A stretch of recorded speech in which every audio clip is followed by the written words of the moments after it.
So, as a classical pianist, I find jazz a very fascinating world. Yeah, It's sure. something I've not had a lot of formal education in, but it's always a sound world that I was very, very drawn to, and the expressive ability of jazz.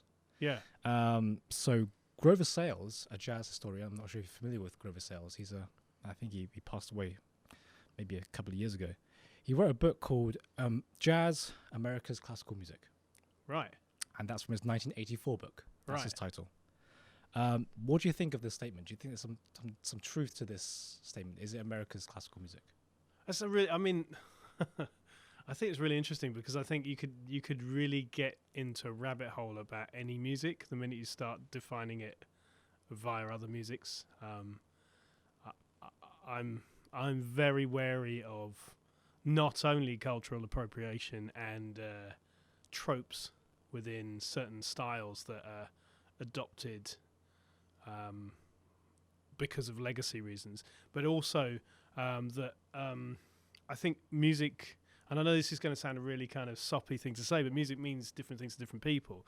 So one person's classical is another person's, I don't know, pots and pans. Do you know what I mean? So I think you have to be very careful. So I suppose what the intimation there is that there's the canon of jazz is a similar.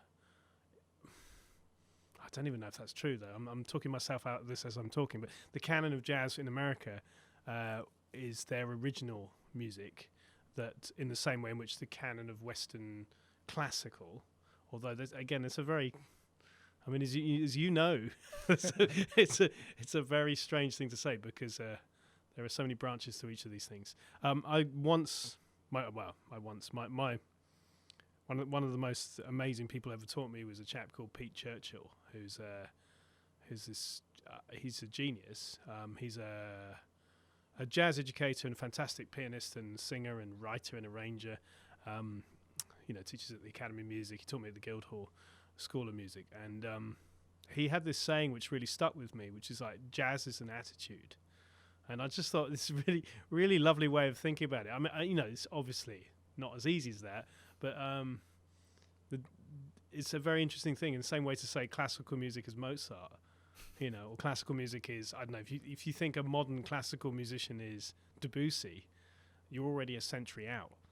So it's, it's very, these kind of, I find these kind of analogies troubling at best. So I'm sure that answers your question. No, it's sort of given me a clearer position. Jazz is an attitude. So is jazz something? If jazz means that, does that mean you could develop that attitude and not necessarily you're born with it? I mean that's a very different conversation, which again I'd happily have about the nature nurture thing. Can you learn conventions and tropes? Yes, of course you can. But the one thing in any music, and I think this is often missed in a number of ways in which we teach music, actually, which I do here at this university, is just the amount of information you get from listening to stuff and enjoying it, rather than being told this is a skill you need to learn to get better at. Obviously instruction is very important.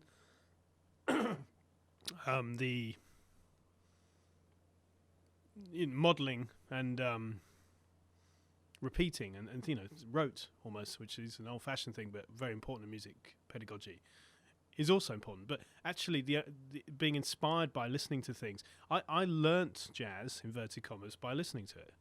I only really found out how it worked quite late on in my life as a learner.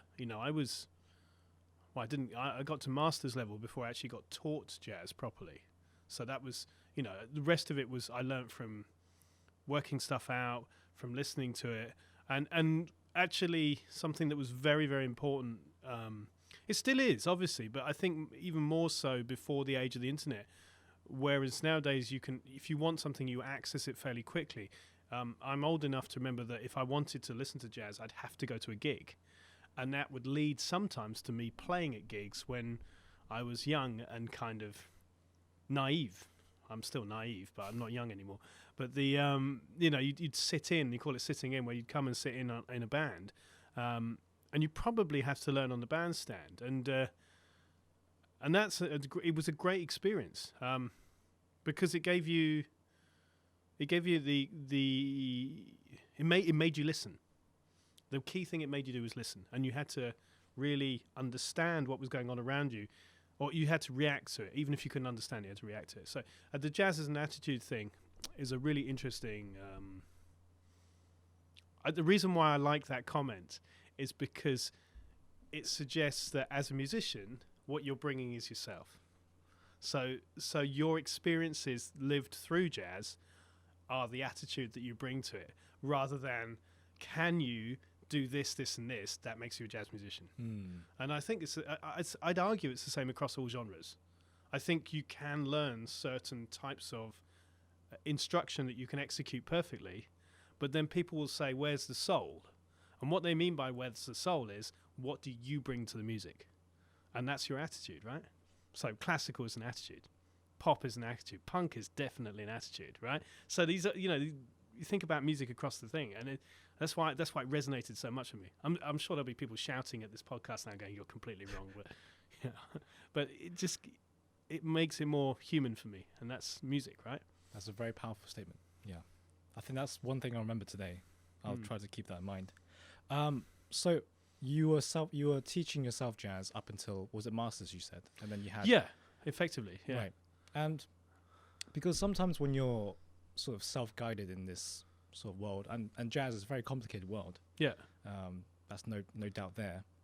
So from that transition from being self-taught and then going to have formal lessons, were there any sort of bad habits that you picked up during your self-teaching that were corrected when you had formal lessons? I mean, people might argue that I still have those bad habits right now, 20, 30 years later. I mean, to be fair, I did have some people massively help me. It wasn't that I was completely blind to what was going on. I had I attended really poorly. My attendance was terrible. I had an amazing jazz course in Chichester, which was just it's kind of notorious in the UK for being one of the best kind of. It was like a thing you did before uni, and I meant to go there a lot, but I didn't go there that much. But there were some incredible tutors on that course, including this great South African bass player called Rob Milner, who was and I had other people help me, and I did a lot of work with youth groups and stuff, and the nice thing about jazz is what you get, it's almost like a mentor system. So I didn't have a formal education, but I had some of the best jazz musicians touring or whatever. They'd sit in and they'd say, right, have you tried doing this? Do you know about this? So you'd have a kind of piecemeal approach, but really good one. And they'd send you off to listen to stuff. They'd sit with you. They'd work stuff out. I had, some of the... Genuinely, I was really blessed to have people like there's an amazing pianist called Julian Joseph who was really helpful and influential, and his brother James, both, very, very generous. And you'll find this about musicians in general. I always think the better the musicians are, the more generous they are. So because everyone who's a musician wants everyone else to be a musician. Apologies to everyone out there, but I don't want you to become an accountant or a banker. I want you to become a musician, because we have a great life. So obviously we need the bankers and the accountants, because otherwise we can't eat. So, but it's that kind of the almost the arrogance of a musician is like, it's the best thing you do ever, and that's why we want you to do it. And the better the musician, the better the helper is always. So when I got to the level where I studied the course, there's a funny little anecdote. I don't know if I'm rambling here, but no. I studied. So my first degree, my undergraduate degree, was at Sussex University in Brighton, and I did the contemporary music course there, which was absolutely incredible. 3 years of mind-blowing, amazing stuff, especially for composition. But I went there because it said contemporary music, and I thought I'd be studying jazz. And I spent 3 years studying contemporary classical music, which I had no idea about. So it was kind of typical, 18-year-old, oh yeah, that looks cool. It's in Brighton. That's a great city. I'll go there. And then the first thing I was asked to do was like, can you do a pastiche of Stravinsky? And I'm like, who's this Stravinsky dude? Man, what does he play? Does he play sax? And I'm like reading about it, go, oh my God, I'm in the deep end. But it was amazing, like truly amazing. I learned a lot of the contemporary classical repertoire. And I really, really enjoyed the concepts behind it, which actually were very, very similar to jazz. And obviously, as you know, as you discover, Stravinsky was into his jazz, right? And there's loads. I love. There's loads of American musicians, composers who definitely have massively influenced some of my favorite jazz composers, which I suppose we'll talk about a bit later on.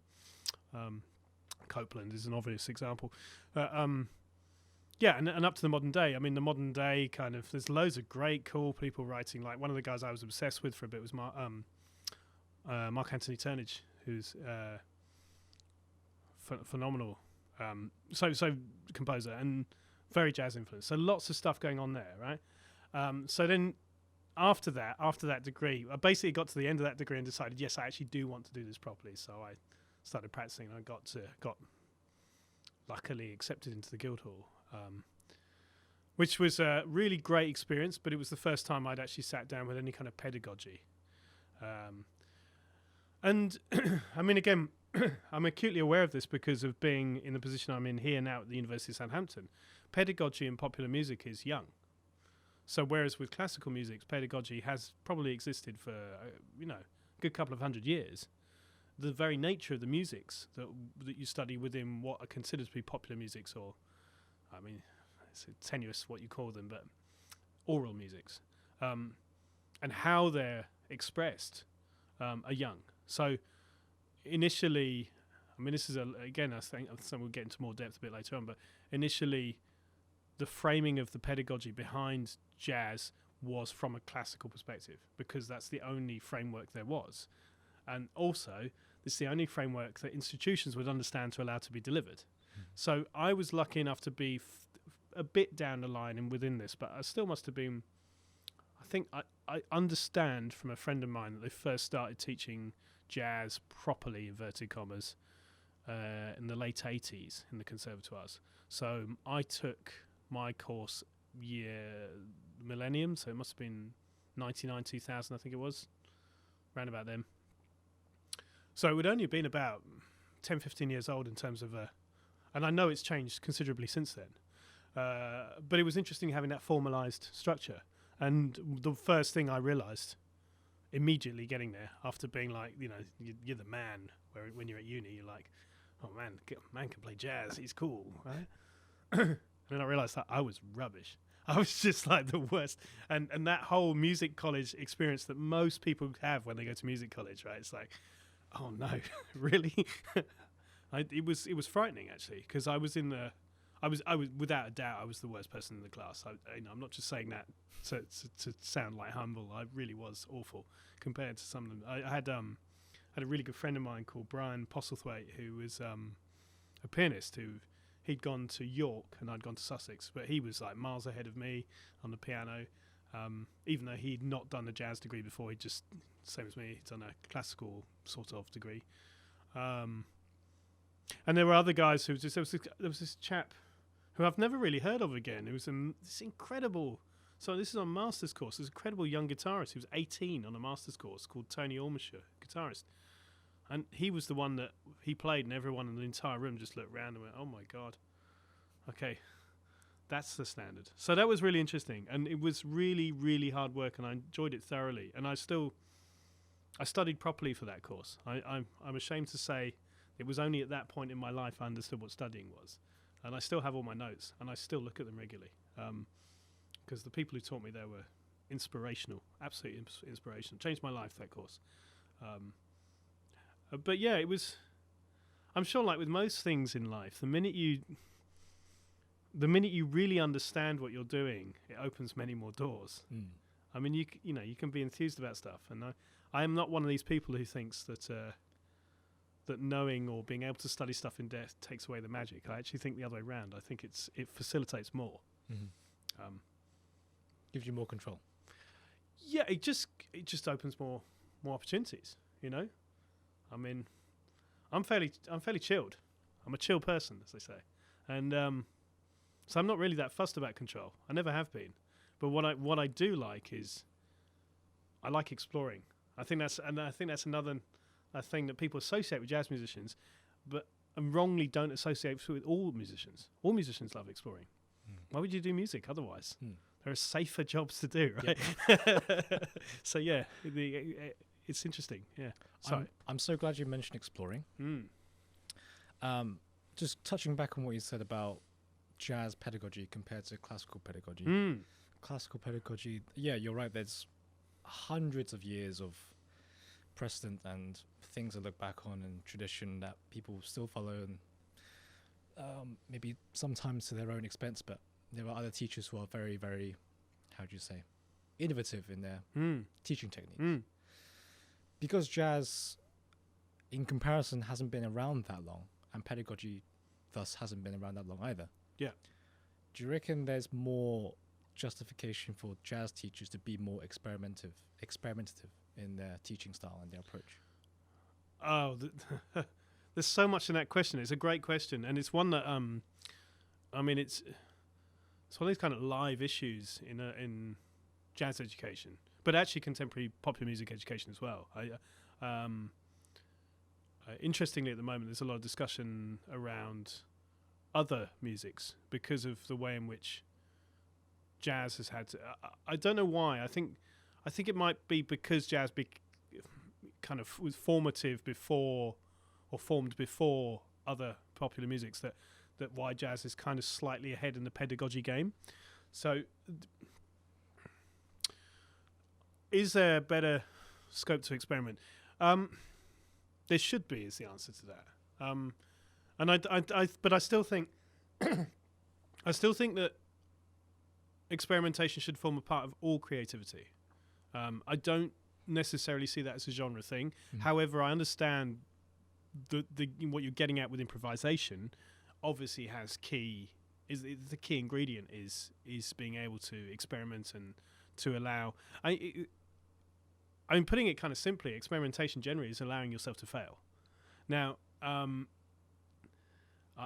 not unknown to talk about this a lot, especially when it comes to the education system in this country, in the fact that students aren't allowed to fail. There's a real pressure on students to get the outcome right rather than understand the process. Now, as a creative musician and as a jazzer, nothing changes in the music unless you're allowed to make mistakes. Now, that should be the same within teaching. However, because there's an obsession with league tables, with marks, with things like that, this goes into jazz. So you'll find that sometimes, and I think these are often unfairly leveled, these accusations are unfairly leveled at, especially at conservatoires, actually. It wasn't my experience, and I know I have good friends who teach at conservatoires. It's not what they do, but often the accusations leveled is that all conservatoire musicians sound the same. You've probably heard this about pianists, right? They all sound the same. It's not true. Yes, they are taught a curriculum. Yes, they are given information year on year that's the same as the other year, but it's no different to being taught the same formulas for algebra or calculus if you're doing maths. And yet you get different types of mathematicians, right? You have to know what parts of the body you're going to cut open if you're going to be a surgeon. You don't just guess and experiment, right? So I feel like there's a fundamental amount of information that you do need to know as a musician, and it can be genre specific. Where I worry is that that's taken as the rigor, and that's the only point at which you make a connection with it. So you should be allowing so this is a deep conversation about pedagogy. You should be allowing students to take that information away and do what they want with it. And not necessarily, I mean, there will be occasions where there are, inverted commas, right or wrong way, but the knowledge itself is the important part to say. And one of my students here will have heard me say this over and over again.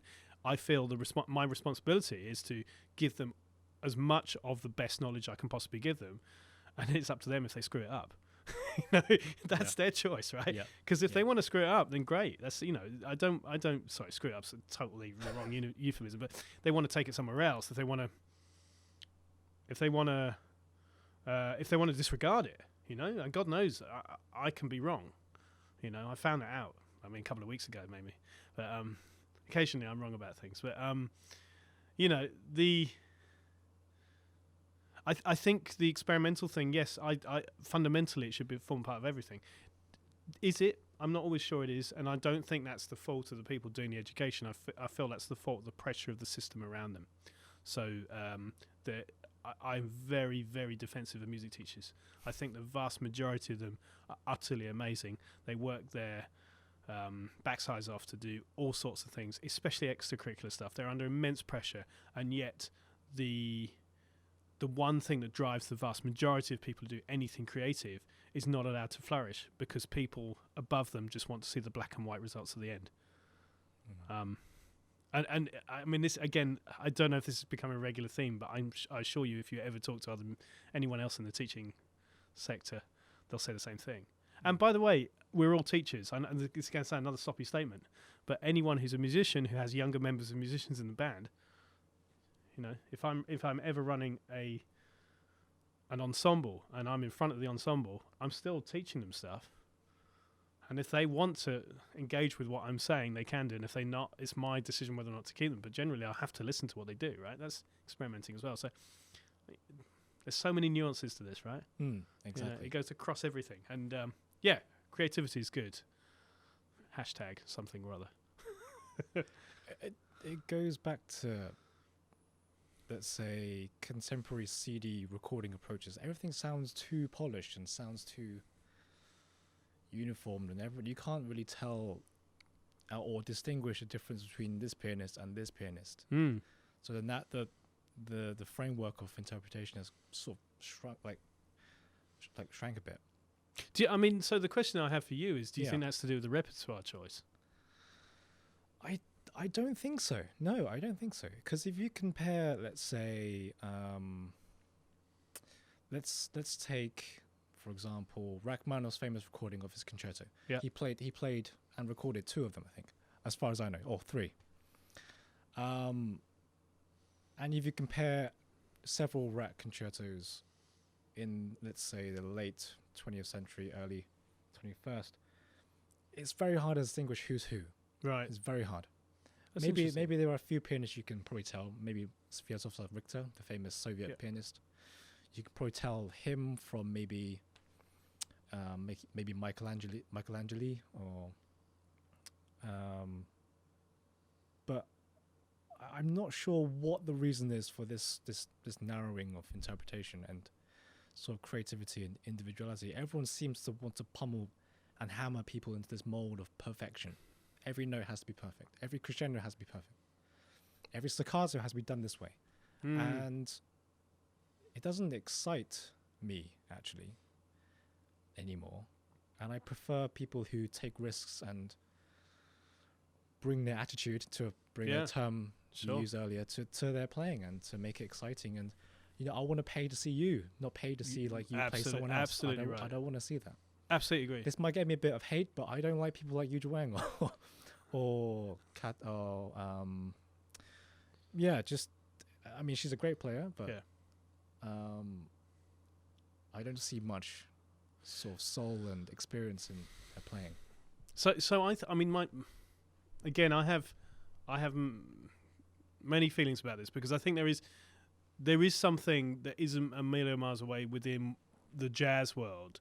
And I know some people they get very scared of putting in a bad performance on a CD or recording. And obviously, you know, we don't talk about it, but there is technology now to fix that. And it is used across all musics. I know it's used across all musics. It's not just to fix a pop style vocal. It's you can do it to fix anything now. You can put stuff in tune in the right time. So I do get this issue. I think you raise a really good point about character and soul, or however we want to describe this, individual sound, what you bring to it. And again, I don't mean to kind of sound like some sort of, I don't know, evangelist here, but it's something that I really try to drill into the students we have here at this university, because again, it was drilled into me, is that it's what you bring to the music that's more important than, you know, than just playing the music. I think at the level you get, certain level you get to, which we call professional, or certainly very, you know, working musician standard, you should be able to play the notes and the rhythms in the right place. Yeah. I mean, it's just You know, if you're gonna make an omelette, you start with an egg, right? If you turn up without the egg, you're in trouble. But there's lots of different ways of making an omelette. You know, and I do feel like with I mean, it kind of really kind of simple thing for me. You're gonna get everything now. Anyone listening to this is gonna be like, it's definitely Dan on this podcast. But there's really simple things. The first one is, I think personally, time and tone are really, really important. It's the only thing that describes the character of music, the sound. So the sound in the air is the first thing you recognise is the tone of someone and where they place the music. And then if they can play like, I don't know, semi-hemi, demi, flemmy quavers at 210 BPM, good for them, right? But the only thing, the character, the way in which they deliver something and where they deliver it in space makes such a big difference, right? So that's the first thing. The second thing, and you shouldn't underestimate this, is their love of what they're actually playing. Are they playing the music because they enjoy it or because they think they should be playing it? And you can always tell. It's like, this is why I asked the question about repertoire to you, because I find people who try to impress other people through music very boring. I totally get that some people love playing fast, and some people love playing high, and some people love playing loud, and that's because that's the kind of person they are. You know, maybe they're that kind of person who lives their life fast, or just drinks a lot of coffee, or right. But there's some people who that resonates with them. It's like, oh, I need to play everything really, really quickly. I will only play Rachmaninoff because it's got so many notes, right? I'll only play bebop at like 210. I'll only play Guthrie Govan on the guitar because there's loads of wiggling on the, But those people love that music, right? But I do think the individualization of what you bring to it is really important. And what I have learnt is that, and this took me years, by the way. I don't want to go into full patronizing mode, but what I have learnt is people like Yuja Wang and Lang Lang, for instance, and probably Yo-Yo Ma, and on the jazz side, the less kind of, the more mainstream people, the kind of people who cross over, so to speak. I struggle to get past Kenny G in terms of, but people like that, they truly believe in what they're doing. They really do. I mean, it's not my cup of tea generally.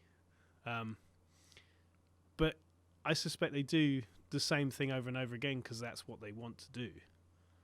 And they'll change when they want to change. You can't get to that level without doing that. I mean, there'll be some input, obviously, but the thing I always think about the CDs, which I think is a really interesting thing, is if you go and see that person live, do they sound like the CD? And that's when you can really tell as to what purpose the CD or a recording, or listen to us using CD like it's 2012, streaming. But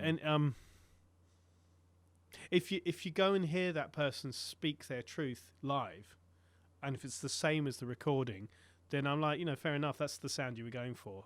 It might not resonate with you, but you can understand that was their truth.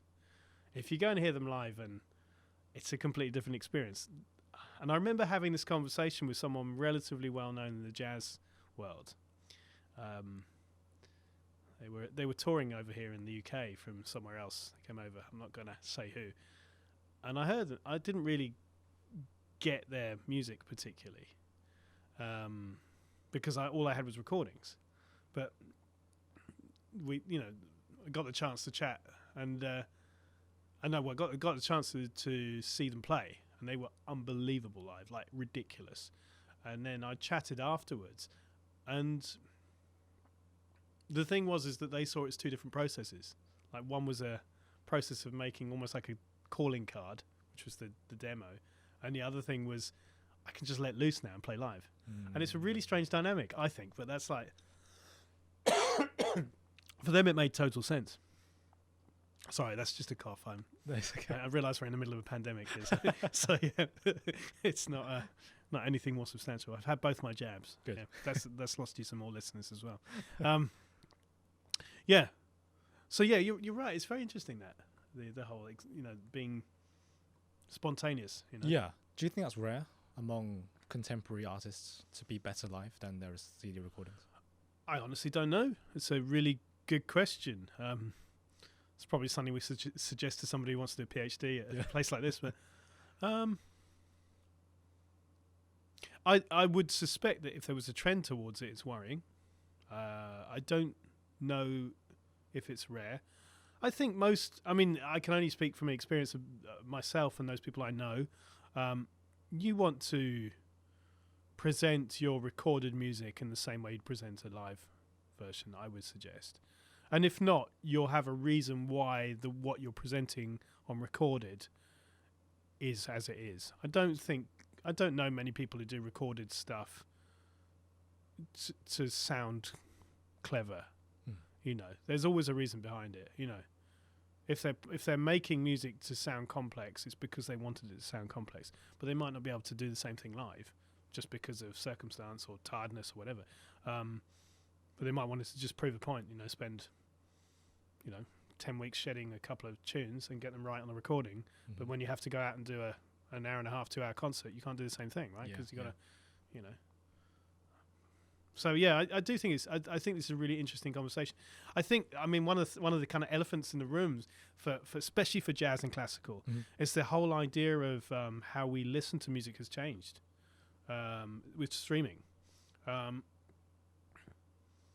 There's a discipline to listening to music, and I think that discipline is being engaged with differently than how it used to be. Certainly, my experience of listening to music was and is very different to the experience that students, not necessarily music students, but students in general have. So, this idea that you can have 1,000 different short tunes and be able to actually concentrate on any of them is a crazy idea, I think. But that's just me. And now I'm sounding really old. I will listen to something and try and understand it, and that might take me tens of listens, and it might be a long piece and it might be a short piece, but there'll be a reason why I listen very differently. I don't know I always have this conversation with musicians and wonder if it's the same thing. I can't go into restaurants and eat with music on in the background. Oh, really? Because I find myself not listening to what other people are saying and trying to work out what's going on in the music. And it's just like I can't do background music because my ears are like up all the time going, what the hell's going on here? Or worse still, it's like, why did they miss that bit? Or, whatever. I remember distinctly being in this Thai restaurant and they had these crazy versions of like Britney Spears and stuff, but with this kind of pseudo Thai music going on at the same time. It was just the weirdest combination. And I was meant to be talking to somebody about some work thing, and I just didn't understand. It was just like doing my head in. Why would you do that chord change there when it was the wrong one? And it's just, I remember thinking, like, I must be so rude because I'm kind of grunting replies at this other person, worrying about, like, that's the problem. I think that's one of our inflictions as musicians is we over-listen. But that's also one of the best things about being a musician. Exactly. Because there is no over-listening, right? Exactly. Funny you said that, actually. Yeah. I was actually in a Chinese restaurant with my parents, having lunch, and they were playing very old music that I used to listen to in the car. My mum used to have the CD on repeat for years. Yeah. She wouldn't change it. Yeah. And there were these songs that I listened to when I was a child. And then when I've heard the first few harmonic progressions, it just ignited something in me. It was just this nostalgic flow all of a sudden. Amazing. Just from those first few chords. And I remember my parents were talking about something. I didn't know what they said for the whole conversation. Yeah. Because it brought back so many memories. And just being so intrigued by what's going on in the background. Did you find you listened to it differently? Now you've inverted commas trained. Yeah, yeah, for sure. Yeah, for sure. I think when you're a kid, you listen to music. Well, I think people still do now, but they also do it analytically. But when you're a kid, you listen to music because you feel it's good. Yeah. You don't really. Your rational mind's not turned on. You feel it, or maybe that's just the creatives in us and the romantics in us that just become attracted to music. But yeah, I think when you're a child, you feel more than you think. Yeah, and I think that's maybe that's right in child psychology. Maybe you become attracted, and I think now as a grown up and having done music college and talked to many professional musicians, I think I pay more attention to harmony now. I've not done it before. So, oh, that's a nice chord progression. I like Yeah, that. That feels yeah, good. yeah. I wonder how they did that.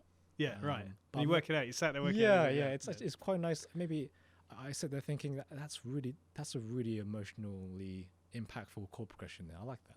But I never did that as a kid. Yeah. I've got a really good friend of mine called Andy Fisher, and one of the most irritating things him and I do at the pub is we talk about chords, and it's quite often because something will happen or we'll hear something and we'll be like, man, you hear how these 11th and that, and he'd be like, yeah, what about if we did? And we'd be like, yeah, but what if this happened? Oh, yeah, this is great. And literally, we'd be in the middle of a conversation with a whole group of people, and they'd be kind of chatting away, and we'd be shouting chords at each other. And I apologise to all my other friends if you've been there now, because I've just said this out loud and realised how horrible that must be. But yeah, he's another genius guy. He's just amazing. And yeah, but it's really interesting, isn't it? Because you really overanalyze. I suppose that's part of the job. You know, it's when the job, but yeah. But yeah, moving swiftly on to harmony, actually. Yeah. I'm glad you mentioned chords. Nice progression there. What's jazz harmony to you? Is it beautiful? Is it a very beautiful thing to you? Wow, there's a question. Well, harmony is harmony. And I don't want to be too blasé about this. There are jazz conventions.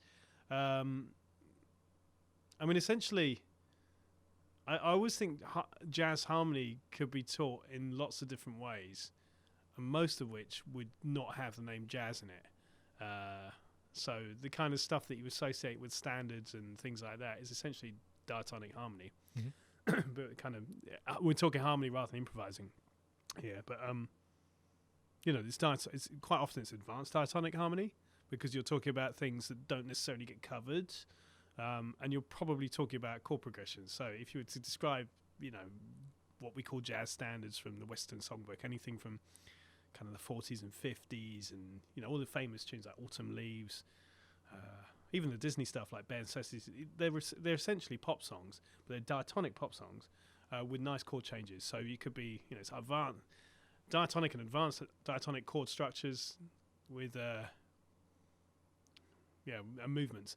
And once you understand that, that's effectively you have lots and lots of music's nailed, you know, for anything from jazz to some neoclassical stuff to certainly lots of pop music, film music, video game music, all sorts of things. Where jazz becomes interesting is when... Well, no, that's not true. It is interesting now. I think it's very interesting. Sorry. Where it becomes slightly more... it branches out. It becomes slightly more muddy in that. Is that jazz borrows from other things, which I really like about it. It's like a magpie music.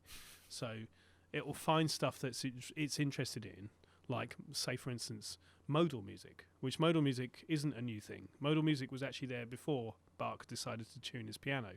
And, it wasn't a piano, was it? But it was, you know, the whole idea of modes were, you know, Gregorian monks and things like, you know.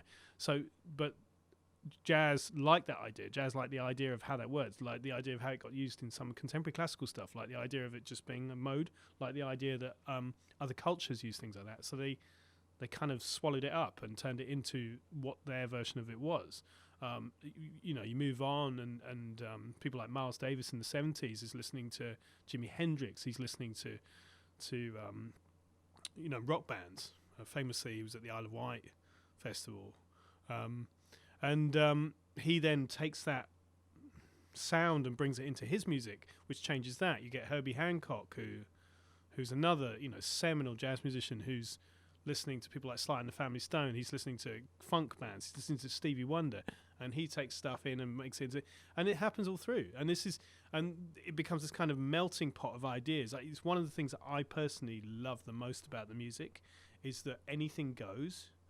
You can really find your own voice harmonically, and then whether or not you want to follow the rules is very much what we talked about earlier. You can present the rules, and you can assess the rules. There's no doubt you can assess the rules. I do at this university. I assess the rules in jazz harmony. However, I'm more than happy when people perform that if they want to go round the rules, they can do.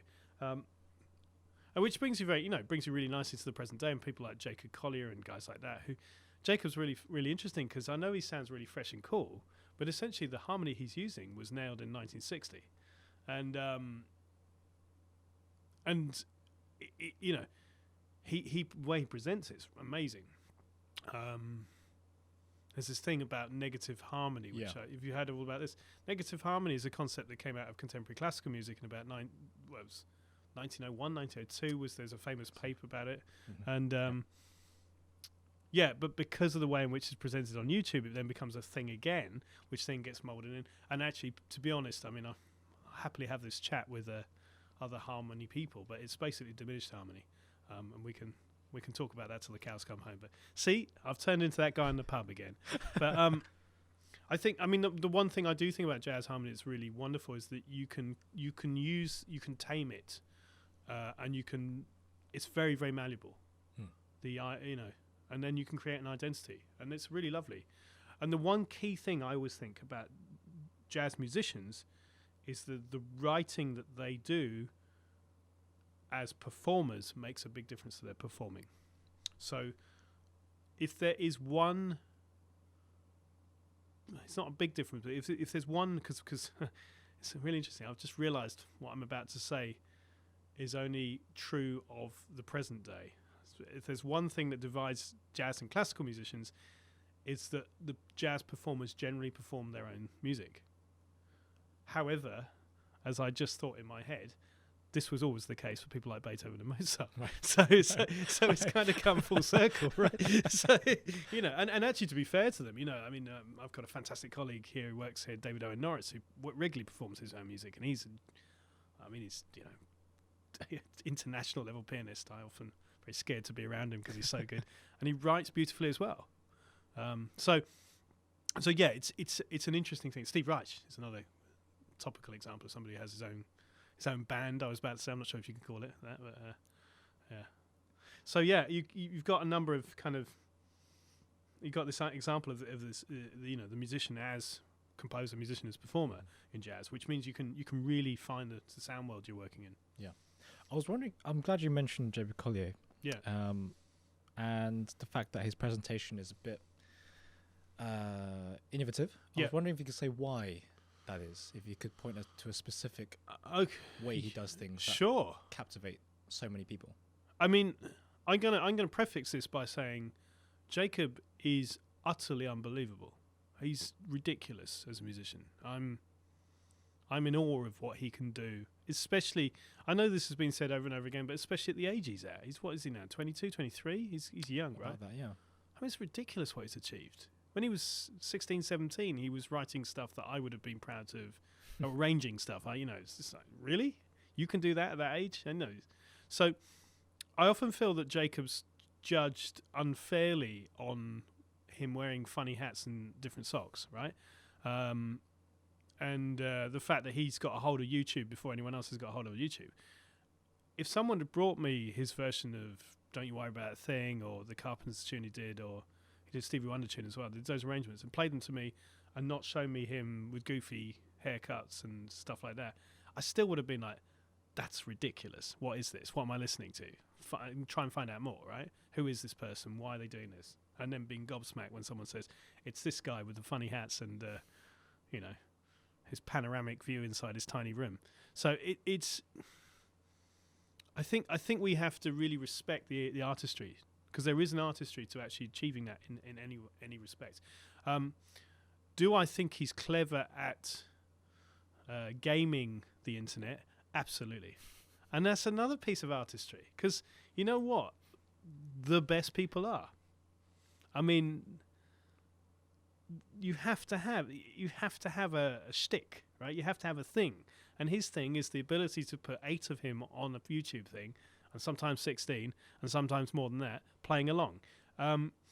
There's the problem Jacob now has is that he set himself such a high bar at the age of 17, 18. People think that it's always going to go up, rather than thinking what is he saying. So I feel for Jacob a lot, because I do hear from other musicians, mainly kind of old grumpy men like me. I can do all that. Yeah, of course you can. You're 40. You're 30. You 20 years older than him. Of course you can do that. Could you do that at 17? And would you have been able to edit a video like that? No, is the answer. So why is it so unique? I think it's the execution is the answer. I think he's obviously a perfectionist, even though he pretends he's not. He pretends he's like a really kind of chilled dude. Anyone who can put out stuff like that is amazing, right? And it's such detail in what he does. Such detail. I saw him discuss one of his original tunes the other day. When I say I saw him discuss, like everybody, I was on YouTube over lockdown watching anything that came up, and that was one of the things, right? And it was one of his tunes, All I Need, I think. Is it All I Need? Yeah. Yeah, that one. And he was saying how, because the chorus modulates, right? It changes key. But it doesn't just change key, it changes key by quarter tone. So each of these separate choruses goes up another quarter tone every time he gets there. And I was like, that's ridiculous. Why would you do that? And so I thought that was a gimmick. That was where I was like a little bit lost. Like, why, if all you're doing is moving up and then I listened to a live version he did where it was just him and a piano, which obviously he couldn't take up a quarter tone without several kind of tools, right? Every chorus and quite a bit of gap. And it was really markedly different between the recording, like lifted every time because of that quarter tone thing. It really worked. It wasn't just a gimmick. It really worked. It really did. And the piano thing, which sounded great because he's a great pianist as well. There's reasons to hate this guy. I'm just realizing why he's just amazing at everything, right? But that sounded, in comparison, there was like it was a little bit. The energy felt different on the live version because he couldn't go up the quarter tone. And I was just like, okay, so that's a real reason. That's such small details. Imagine writing a track and going, do you know what's missing? Quarter tone higher in the chorus. Who says that? Jacob Collier, right? That's who says that. Jacob Collier says that. And that's why he's that guy. Yeah. Oh, man. Would it be a stretch to say that he's revolutionizing the scene? There's no going back now? Or? I don't think it's just him. I think, and again, I think this is. So we're talking. This is a really cool question for jazz at the moment. Jazz has become weirdly in my lifetime kind of cool with young people again, which is really interesting because I kind of got the tail end of that when I was first growing up in the 80s when there was like a little bit of a jazz thing. It was yuppie jazz, basically. I can't call it that. Sorry, it's awful. But kind of bars in the cities with people playing Sade and drinking Manhattans and lots of reverb. And then jazz went kind of off the radar and just went back to what it was. There's parallels in classical music. Obviously, Yo-Yo Ma is a very good example. And obvious parallels across all sorts of musics. But there seems to be a grassroots revolution going on at the moment within young people in jazz, which is very different to what it was before. So before it was like there were some wonderful young players who were getting a lot of exposure, but it was the record companies. I think, I might be wrong here, but it seemed to me to be very kind of top down, well packaged, given to the right people. Here you have a lot of people, because of the internet, because of the streaming revolution, because of YouTube, being able to go straight to their market, effectively, their market are their mates, and saying, yo, I've made this great tune. Do you want to check it out? And instead of their mates going, it's jazz, they've gone, that's a great tune. And they play it to someone else. And so you've got these really interesting artists who come out of this kind of ecosystem, the jazz ecosystem, some of whom people don't even realize were kind of jazz in the first place, like Georgia Smith. She's like definitely from that neck of the woods, and all her band members are all, I think they went to Trinity School of Music, and played jazz there, right? And there's loads of kind of crossover everywhere. One of the bands I'm really interested in at the moment is Black Midi, which are like I don't know if you've heard them, they're kind of crossover alt rock thing. They're musicians. They've got like a really interesting new album out with loads of amazing jazz musicians in it. Sons of Kemet is another one who you might have heard of. So there's lots of kind of really kind of crossover stuff that's pushing through into what we'd normally consider the kind of pop territory. The Comet is Coming is another one in this country. There's loads. I could go through them. And then the big guy who kind of took over the world for a bit was Kamazi Washington. Kamazi, the reason why people know him was off the back of Kendrick Lamar's, all the Flying Lotus guys. And so there's a real kind of, it feels more authentic this time around. I do know that a lot of the jazz is like this kind of, there's some of them are like, well, man, they can't play changes. And I'm not going to get into that argument because I'll leave you with fewer listeners than you ever had on this. But my view is always if you need to talk to the musicians making the music before you judge them on what you think they're making the music of. And it's like that conversation we just had about Yuja Wang and people like that. I think you have to be really careful about saying, well, they can't play the changes. Because if you rock up and talk to some of these guys, yeah, we can't play the changes, but we made our interpretation of what we think the changes are. And it's, that's become subjective, blah, blah. But yeah, I do think it's a really interesting scene. I think that's, I'm going to sound really old, but I think that's what the internet's given us, right? I'm not sure where it goes next. I don't know. I know it's not that I think it's a good thing or a bad thing. I just don't understand it particularly because it seems to be in such flux and there's so many different things happening all at once. There must only, I think in my head, there must be a ceiling at which these things kind of can't go any further, but maybe they can. Yeah, I don't know. I think to define to define an epoch, you have to wait for it to be over before you can define it. Right. So we don't know where this is going.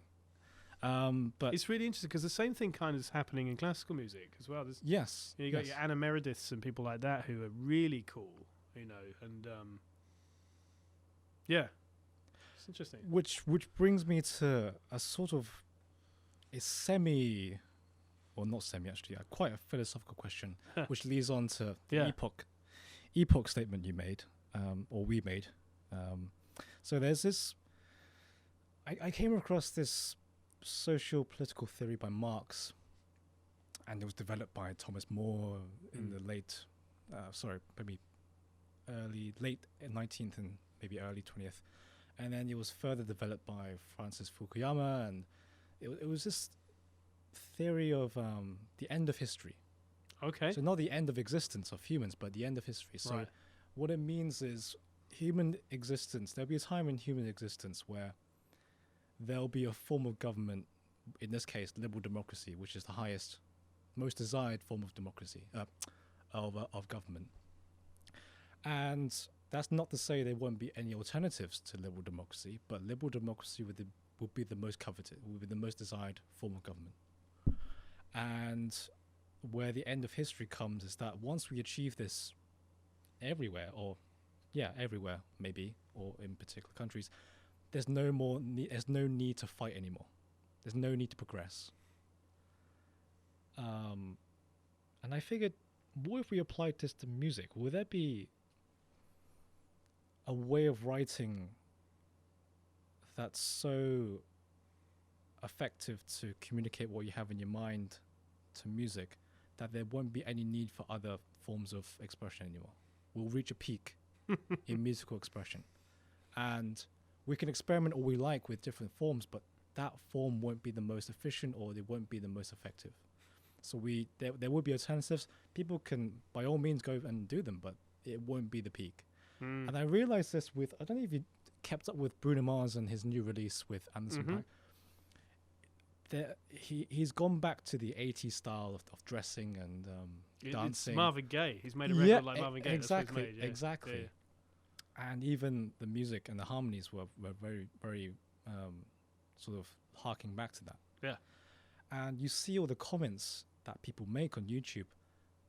I love the nostalgic feel. I love that music is going back to this place. And you see thousands of these comments of people wanting music to go back to this peak. And I think it is happening already, don't you think? We've reached I think it's really, playing devil's advocate here, there's a chap called Arnold Schoenberg, who I'm sure I'm aware of, with the Third Viennese School, who said the same thing. And he just got on with it. So he was like, okay, music's finished. I'm going to introduce new music. I'm going to start again. So this is not unheard of. And there were others who were much, even greater. I mean, the whole Milton Babbitt and Durner and guys like that in the 60s. There's a real there was a real kind of backlash against what we're talking about, which is effectively repeating yourself, you know. However, I mean, this is I'm going to I sound so much like a teacher in this this chat rather than just like a musician, if there's a difference. One of the things I say to the students here is, if anyone can name me a genre that isn't influenced by another genre, I'd be happy to hear. And it's such a difficult. I just don't know. Everything has its roots in something else. And so, therefore, when Bruno Mars, by the way, deliberately, as we all know, I mean, I think it's an unfair analogy, because the Bruno Mars and Anderson .Paak thing is, there's absolutely no doubt that's exactly what they were aiming for. Right. They've opened up the Marvin Gaye record and gone, yeah, we'll do that, but we'll make it into a different song. Right. Okay? Right. In the same way that's what he did with Uptown Funk, and that's what he did with but basically Bruno Mars is the best pastiche machine in the world ever, just about. You know, he sounds like Michael Jackson some days, other days he sounds like Stevie Wonder, other days so I've got no, you know, that's what he does. But yeah, I mean, I think it depends what kind of musician you are, is the answer to that. Some people just like doing that. Fair enough. And if you're good at it, great. Some people like to, inverted commas, push boundaries, but their boundaries are always pushed by what their influence are in the first places, even if it's a reaction to that influence. So, you know, you can argue that Schoenberg was only Schoenberg because of Mahler. Right. You know, he's sick of Mahler, right? He's sick of Mahler doing all these massive stuff. You know, sick of Strauss and people. He's like, well, the only reason that he can actually do that is because they've done that for him. They've done the groundwork, and he has to then... Richard Strauss is not a million ways away from what Schoenberg was doing, right? And I think Schoenberg is genius in the sense that the system, the matrix he put in place is... his whole ideas. But then there's others. I mean, like Lutoslawski, Xenakis, people with different systems. Listen to me. It's almost like I learned something in those 3 years of the degree I didn't mean to do. So, thank you, University of Sussex. But I think, you know, it's similar with jazz. I mean, like the whole Ornette Coleman free jazz thing. When you actually listen to Ornette Coleman, he plays the blues. It's free jazz, inverted commas. But man, some of those tunes are great. They're so bluesy. It's just full of the blues, and there's always a thing harking back. So I do think I like your idea. I love the idea of Marx leading to liberal democracy as well. That's I'm sure Marx would be chuckling about that. I'm not sure that's what he had in mind. Exactly. Or maybe it wasn't. Maybe it was communism. But it's the idea of utopia, right? It's this idea, which is, I mean, it's flawed in its essence anyway. Sorry, everyone who thinks things are going to get better always. They are, honestly. They will right now, hopefully. Otherwise, we're all going to cry. But coming out the end of the pandemic. Anyway, I'm getting political here. I think there's an argument to be made for when you write music to not have the weight of the past hanging over you. I think... And delivering it as well. The phrase about standing on the shoulders of giants rather than, you know, being weighed down by the weight of the world. You know, there's kind of all these wonderful metaphors. I don't begrudge anyone for making music that sounds like something else. I do when they pretend it's theirs and they don't, you know. I mean, if Bruno Mars and Anderson .Paak are not telling people that they, you know, we came up with this. No, you didn't. You listen to Marvin Gaye, you listen to Sly and the Family Stone, and they will say that. They'll say they're the biggest influences, and if you say that to someone, I mean, I'm not in touch with Anderson .Paak right now, but if you say to him, you know, this is you sound like that record sounds like Marvin Gaye, he would say thank you. That's what he would say. Right. Because in the same way that if someone came up to a gig and said to me, you know what, in that second tune you sounded like, I don't know, a bit like Paul Desmond or Charlie Parker, I'd be like, my God, can I buy you a drink? Right, so that's the only thing I've ever wanted anyone. I don't want people to say you sound like you. If you're comparing me to the best people ever in the history of music, that's brilliant for me, right? Yeah. The other side of that is, are listeners easily fooled? You may think so, I couldn't possibly comment. That's the only answer I have for that. You know, we listen to and we discuss music on a very different level to some others, and rightly so in many ways. But the other side of this is there can be a certain level of arrogance to a certain extent with the way in which musicians discuss music, forgetting that for others, symbolically it means something. So to someone who might have just heard that record you were talking about, the Anderson .Paak, I was about to say Anderson .Paak Marvin Gaye record, the Anderson .Paak Bruno Mars record, they might have heard it for the first time and it resonated with them because of the situation they were in. And that's what that meant to them. And they wouldn't have listened ever to Marvin Gaye. I find, I mean, one of the things that I've been enjoying massively at the moment is the fact that all these kind of old football songs are being brought up because of the Euros. And many of them have absolutely no relevance at all to the people singing them. So they resonate because of a different reason to the reason why they resonate with some people who were there at the time. You know, there's the different meanings of things. It's very interesting. And whereas, you know, us musos would be like, well, the reason this works is because it's at this speed and it's got that kind of thumpiness. And, you know, thumpiness is a musical technical term, as we both know, right? Whereas other people would be like, well, I heard this when I first saw this or this. And it's really interesting how memories trigger certain things in music. But yeah. It's all relative, isn't it? Absolutely, man. Yeah. Absolutely. And again, it's something that I try not to forget. I mean, I do quite a lot, especially when I'm hammering other musicians about, wait, you need to play like this, you need to do that. You know, I try to remember not to. I can't believe, you know. Yeah. Sorry. No, it's... I'd just like to wrap up the episode because I know we've been talking for quite a while. I wish we could talk all day. Fine, man. Yeah. What would you say to a jazz musician who wants to carry on with jazz but has lost energy or motivation to do so? What would you say to sort of inspire them and encourage them to carry on? I find that very sad, that statement. I think it's interesting you should talk about this, especially within the context of where we are with the pandemic and stuff. I think I'm very lucky. I've got great friends. I do music because I like it. I don't feel necessarily that it's... I don't feel like I'm going to sound very strange. I've never been particularly ambitious. So I don't feel like people should listen to my music ever. I just make music because it's enjoyable. So I've never really had that thing that I lose motivation because of that.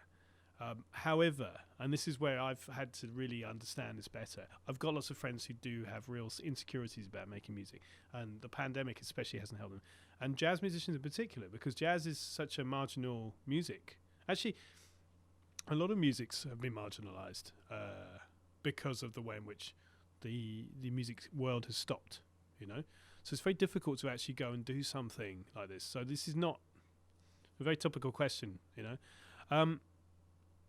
I mean, there's two answers. The first one, I think, is what I would do, but it's not necessarily the correct one. The first thing I would do is I would probably take them to a gig and say, do you remember when you used to love this?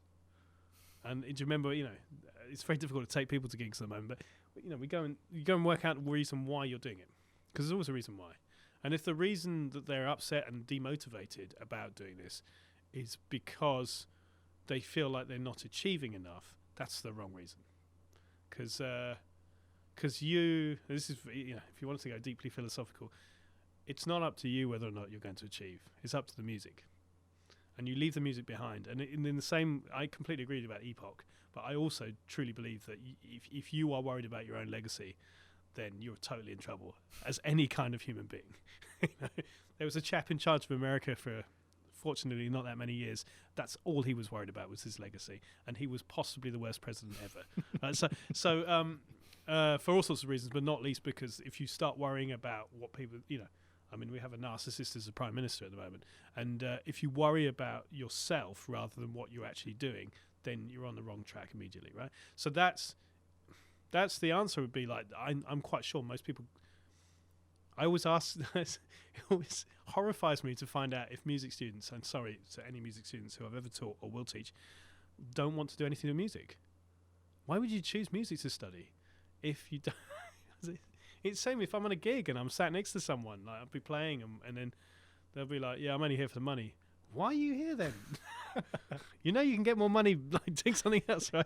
You get more money at McDonald's than most of my gigs, right? So it's, you know, you do it because you truly love the thing, right? So you need to discover the love and why you love it. So that would mean, I always think like listening to stuff, the way in for me. And you go back to what you, I remember when I was first starting out, and you said about the Chinese music you were listening to, but I have records that I remember vividly listening to over and over again, and I've started rediscovering them. And you listen to them differently because you're older, you're better trained, and all that, but they still move you, and you smile and enjoy it. And so that's the first thing. The second answer, which I think we should also be aware of, is that sometimes people do want to stop doing it, and that ain't a bad thing. There's other things in the world, you know. I mean, if I could be a professional doer-nothinger with a glass of wine, maybe in a farmhouse in Italy looking over the beach or Spain, nice warm place, doing nothing, I might seriously consider it. You know, that's obviously a profession, that. But you know, some people are inspired by other things. So I don't feel like, again, I don't feel like you have to redo things. Sometimes you need to let things go, and you find they come back to you. So yeah, it's interesting because I used to do loads and loads of record producing, or certainly writing and producing, and I didn't do it for a while just because I kind of a bit fell out of love with it. Didn't really. I found it a bit overwhelming for a bit, so I just stopped doing it, and I've just started doing it a lot more again, and I've realised how much I missed it. But there was a time when I didn't miss it at all. So it's not a very helpful answer. If you're not enjoying your music, we'll go and watch a gig. But it'll be you'll get to choose the gig, by the way. We'll go and watch it together, and you choose the gig. And if you can't choose a gig, I'll choose a gig for you, and it will involve. I don't know what it will involve, but certainly there'll be a fair amount of whiskey drunk and Netflix after the gig. To bring it all back full circle. How about that? It's almost, yeah. Well, Dan, thank you very much. Oh, you're welcome. Really lovely. Thanks for having me, Anthony. And, you know, good luck with the rest of this podcast. So fantastic. Thank you very much. You're welcome.